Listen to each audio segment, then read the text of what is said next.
पिताजी जल्दी चलिए, वरना मैं आज स्कूल में देरी से पहुंचूंगा। मेरी टीचर बहुत गुस्सा करती है। हाँ हाँ बेटा, अभी चलते हैं, बस 2 मिनट रुको।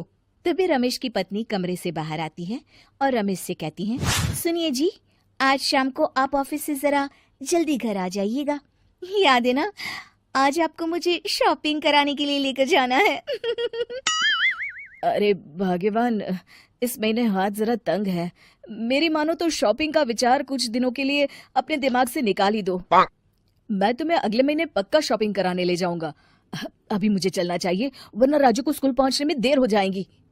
देखिए जी, अब आपके ये बहाने पुराने हो चुके हैं। मैं कुछ नहीं जानती। आज शाम को मुझे शॉपिंग करने जाना है, मतलब जाना है। आगे आपकी मर्जी। अच्छा ठीक है भाग्यवान, अब तुम पूरा घर सर पर मत उठाओ, मैं कुछ करता हूँ। इतना कहकर रमेश अपने बेटे राजू को लेकर वहां से चला जाता है। घर से निकलने के लिए रमेश जैसे ही अपनी मोटरसाइकिल शुरू करता है, तभी उसकी माँ उसे आवाज देकर कहती है, अरे रमेश, आज शाम को मुझे कुछ पैसे दे देना। याद है ना, मैंने तुझसे कहा था कि मुझे मंदिर में चढ़ावा चढ़ाना है। अरे माँ, मेरी तनख्वाह आने में अभी 10 दिन बचे हैं। अभी मेरे पास बिल्कुल पैसे नहीं है। हाँ, मेरी तनख्वाह मिलते ही मैं तुम्हें पैसे दे दूंगा। रमेश की माँ चिढ़कर कहती हैं, अरे तेरा दिमाग तो खराब नहीं हो गया? मैंने तेरे भरोसे मंदिर के पुजारी जी से वादा कर दिया है और तू कह रहा है कि पैसे नहीं है। अब मैं पुजारी जी को क्या जवाब दूंगी? तुझे तो मेरी इज्जत की भी कुछ परवाह नहीं है। अच्छा ठीक है माँ, अब तुम गुस्सा मत करो, मैं शाम तक कुछ इंतजाम करता हूँ। इतना कहकर रमेश वहां से चला जाता है। फिर दोपहर को जब रमेश अपने दफ्तर में बैठा होता है, तब उसे अपनी पत्नी और माँ की बातें याद आती हैं।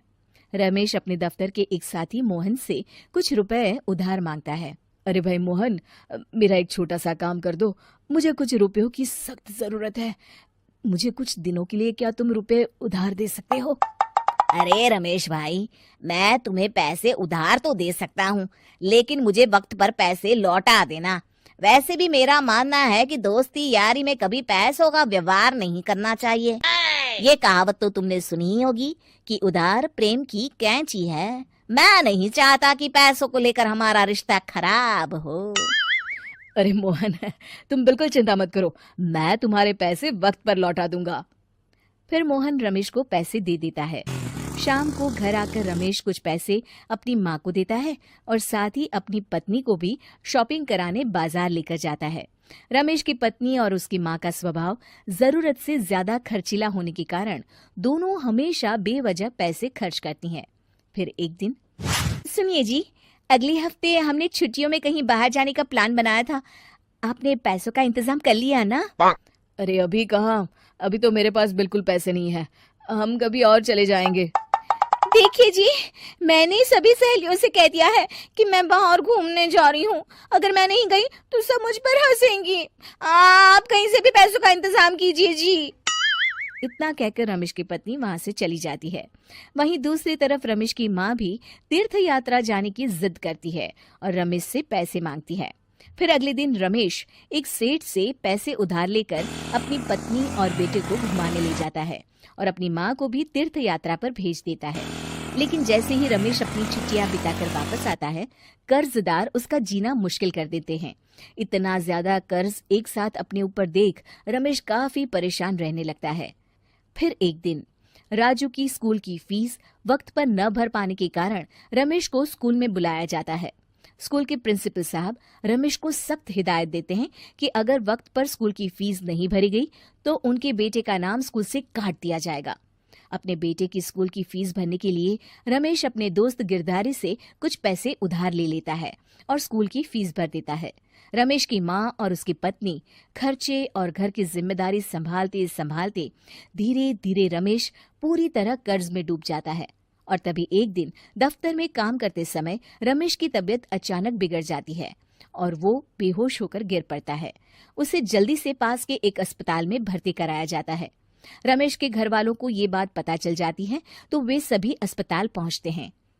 अस्पताल के डॉक्टर साहब उन्हें बताते हैं, देखिए, देर रात तक जागने और जरूरत से ज्यादा काम करने की वजह से इन्हें चक्कर आ गया था। बेहतर यही होगा कि इन्हें कुछ दिनों के लिए पूरी तरह आराम करने दिया जाए। रमेश की हालत देखकर उसके बेटे राजू को बहुत गुस्सा आता है और वो अपनी दादी और माँ से कहता है, माँ, दादी, मैं इतना छोटा हूँ, फिर भी मैं इतना समझता हूँ कि पिताजी दिन रात दफ्तर में काम करके पैसे कमाते हैं। पिताजी अकेला पूरा घर संभालते हैं और आप दोनों अपने फिजूल के खर्चों के लिए उन पर दबाव डालते रहते हैं। आज पिताजी की हालत के जिम्मेदार तो आप दोनों हैं। राजू की समझदारी भरी बातें सुनकर रमेश की माँ और पत्नी को अपनी गलती का एहसास होता है और दोनों की आंखों में आंसू आ जाते हैं। फिर कुछ दिनों के बाद रमेश की तबीयत एकदम अच्छी हो जाती है और वो पहले की तरह अपने काम पर जाने लगता है। रमेश की माँ और पत्नी अब उसे किसी प्रकार की कोई तकलीफ नहीं देते और ना ही उससे किसी चीज की मांग करते हैं। फिर देखते ही देखते रमेश अपने कर्ज के सारे पैसे चुका देता है। उसकी जिंदगी पहले की तरह अच्छी हो जाती है और वो अपने परिवार के साथ खुशी खुशी रहने लगता है। शिक्षा, हमारे रिश्ते एक तराजू की तरह होते हैं जिसकी दोनों ओर जिम्मेदारी और समझदारी का वजन बराबर होना चाहिए।